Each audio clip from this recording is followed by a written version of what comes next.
we've recently seen Phicomm launch the Passion 660 that is slightly higher range, and they've come up with a budget range phone in the form of Energy 653, and that is what we'll be unboxing. This is GK from TechPP.com. Let's go ahead.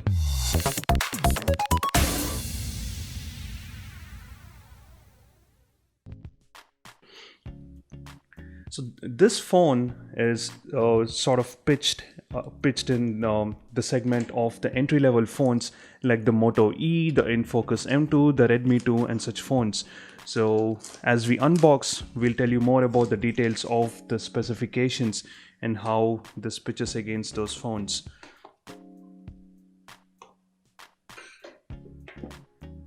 The packaging seems to be pretty minimal and compact. So we have the phone here. Let's keep this aside and see what else we have.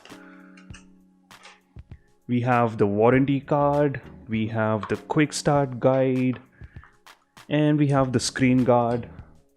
We have the adapter for charging, and we have the USB cable.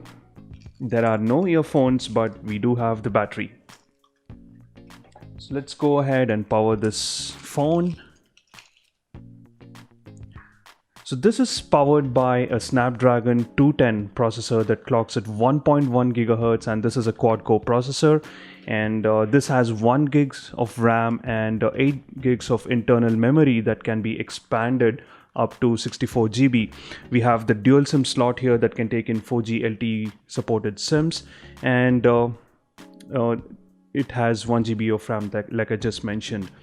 So this also has a 8 megapixel camera at the back with a single LED, and it has it has a 2 megapixel camera on the front. And this is powered by a 5.1 Android Lollipop, and this is a 5-inch HD IPS LCD display. We have the capacitive buttons at the bottom here, which are designed slightly strange. If you look at the icons, they're not the usual ones that you would see. You have the home, you have the options or the menu, and you have the back button also. This is also having the 2300 mAh battery, the one that you just saw. We'll give it a moment as it brings up the first screen. So before we go into the OS, let's take a look at what sort of design characteristics we have here. This has the power button and the volume rocker to the sides, and pretty good in terms of the tactile feedback that it gives. On the top we have the 3.5mm jack and the charging port, and nothing on this side. And the back is glossy, it is slippery, and this reminds me of the Redmi Note 4G or the Redmi Note 3G phones. It also has the speaker grill at the bottom. This is really slippery, but this is not as prone to catch smudges and the dust as the other phones would do. So this is running on the Android 5.1, and one of the good things is this is one of the first phones that we've seen in this price segment to be running on Android 5.1. So we have here Android 5.1.1 Lollipop.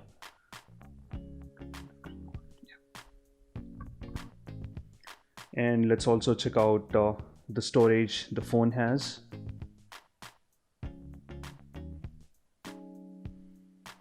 So we have 4.51 GB available to the user, and thankfully you can increase the memory up to 64 GB, otherwise this would have been a big bummer. The screen, well, it's really reflective, the display itself, but the screen is not as dull or as warm as the ones that we've seen on the Moto E or the InFocus M2. This is slightly brighter. Of course, I've put the brightness to maximum, but still this is slightly better than the other ones. This is again something that sticks very close to the stock Android, but then they have done some investment in terms of the design of the icons, make them look bright, and the screen is not full HD, so you have to start having the icons looking bright to give you an appealing effect and a very good user experience. So that is what it is. So overall, looks quite okay, and this is priced at 4,999 rupees, and this is going to be sold exclusively on Amazon from August 11th. And when we compare this with the Moto E, the InFocus M2, which comes with slightly underpowered screen compared to this, but at the same price. We also have the Redmi 2, which is again higher than this. So we'll try to review this unit, try to see how this fares against its close competitors, and let you know if it's really worth picking up this against the other models, because we have the Redmi 2 Prime also coming up, and that could be an interesting battle. So until next one, this is GK from TechPP.com signing off. Do hit the subscribe button to stay tuned on the latest things about gadget. Until next one, bye bye.